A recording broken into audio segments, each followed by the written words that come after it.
Class 10th boards, अरे वाह! ये नाम सुनते ही ना ज्यादातर घरों में एक टेंशन का माहौल सा बन जाता है। स्टूडेंट्स पर प्रेशर, पेरेंट्स को फिक्र, है ना? पर एक मिनट, घबराने की जरूरत बिल्कुल नहीं है। सोचिए, अगर हम इस सारे स्ट्रेस को, इस सारी टेंशन को एक बिल्कुल क्लियर, एक मजबूत स्ट्रैटेजी में बदल दे तो? एक ऐसा प्लान जो न सिर्फ आपको अच्छे नंबर दिलाएगा, बल्कि आपका कॉन्फिडेंस भी आसमान पर पहुंचा देगा। तो चलिए आज इसी सफर पर निकलते हैं मिलकर। तो सवाल सीधा सा है, क्लास 10th की तैयारी क्या ये स्ट्रेस है या ये एक स्ट्रैटेजी है? देखिए, ये सफ़र कई बार मुश्किल लगता है, मैं मानता हूँ। लेकिन यकीन मानिए, अगर आपके पास एक सही रोड मैप होना तो यही सफ़र मज़ेदार भी बन सकता है।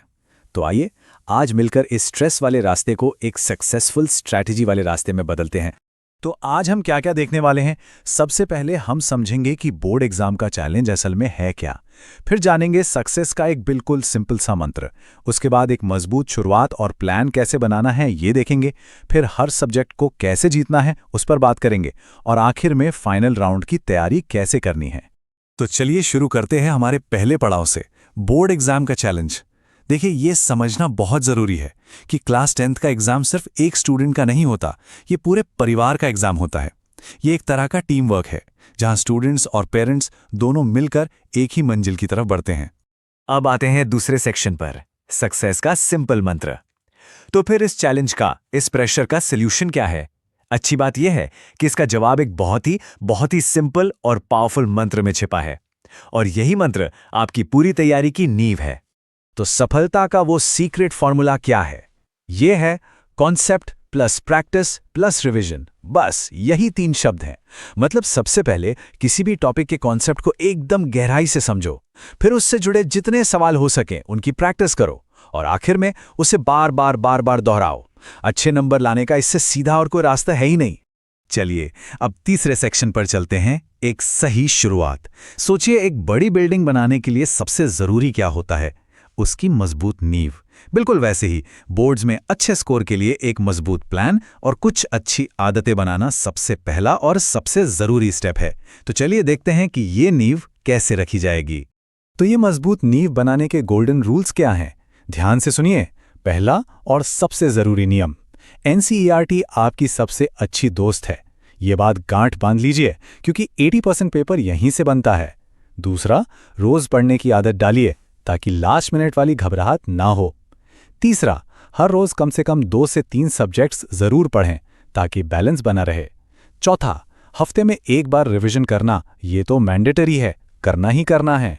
और हाँ, पिछले सालों के क्वेश्चन पेपर्स यानी PYQs सॉल्व करना तो बिल्कुल नहीं भूलना है। अच्छा, तो एक डिसिप्लिन दिन कैसा दिख सकता है? ये बस एक सैंपल है, आप इसे अपने हिसाब से बदल सकते हैं। देखिए, सुबह सुबह जब माइंड एकदम फ्रेश होता है, तब मैथ्स या साइंस जैसे मुश्किल सब्जेक्ट्स उठाइए। स्कूल से आने के बाद अपना होमवर्क खत्म कीजिए और नोट्स को एक बार देख लीजिए। शाम के टाइम सोशल साइंस, इंग्लिश या हिंदी जैसे थोड़े हल्के सब्जेक्ट्स पढ़ सकते हैं। और हाँ, रात को सोने से ठीक पहले पूरे दिन में जो भी पढ़ा है उसका एक क्विक रिवीजन तो बनता है।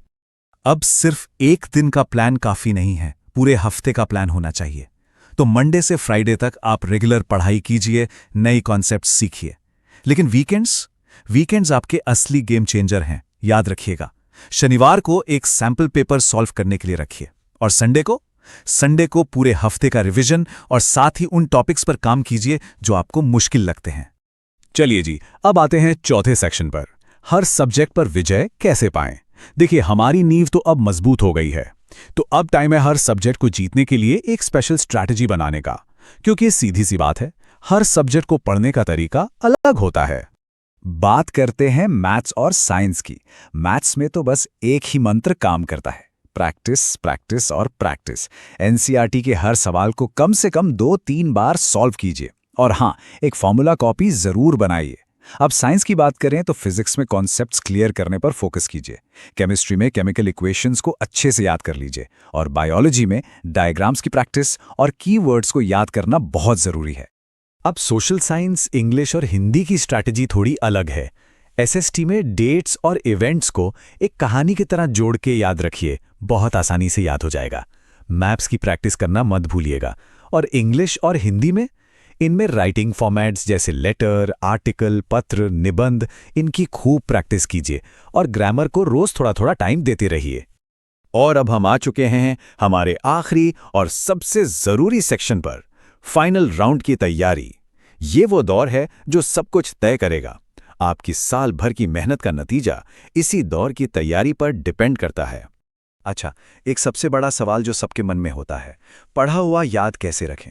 इसका एक साइंटिफिक जवाब है, जिसे हम कहते हैं 3 टियर रिवीजन मेथड। इसमें क्या करना है, कोई भी टॉपिक जो आपने आज पढ़ा उसे 24 घंटे के अंदर एक बार रिवाइज करो, फिर 1 हफ्ते के अंदर दूसरी बार, और फिर 1 महीने के अंदर तीसरी बार। यकीन मानिए, ऐसा करने से वो टॉपिक आपके दिमाग में हमेशा के लिए छप जाएगा। मैंने पहले भी कहा था, सैंपल पेपर सॉल्व करना एक असली गेम चेंजर है। इसे दिसंबर से शुरू कर दीजिए। शुरू में हफ्ते में 1 पेपर काफ़ी है। फिर जनवरी फरवरी में इसकी फ्रीक्वेंसी बढ़ाकर हर दूसरे दिन 1 पेपर कीजिए। लेकिन सिर्फ पेपर सॉल्व करना ही काफ़ी नहीं है। असली काम है अपनी गलतियों को एनालाइज करना। एक मिस्टेक कॉपी बनाइए जिसमें आप अपनी हर गलती को नोट करें और फिर उन कमज़ोर टॉपिक्स को दोबारा पढ़कर मजबूत करें। और अब आखिरी 2 महीनों का सबसे बड़ा नियम, ध्यान से सुनिए। कोई भी नया चैप्टर, कोई भी नया टॉपिक शुरू नहीं करना है। आपका पूरा का पूरा फोकस सिर्फ और सिर्फ रिवीजन और प्रैक्टिस पर होना चाहिए। एक बात हमेशा याद रखिए, जो पढ़ा है उससे पक्का करना कुछ नया पढ़ने की जल्दबाजी से 1000 गुना ज़्यादा बेहतर है। तो चलिए, आखिर में एक सवाल पर सोचते हैं।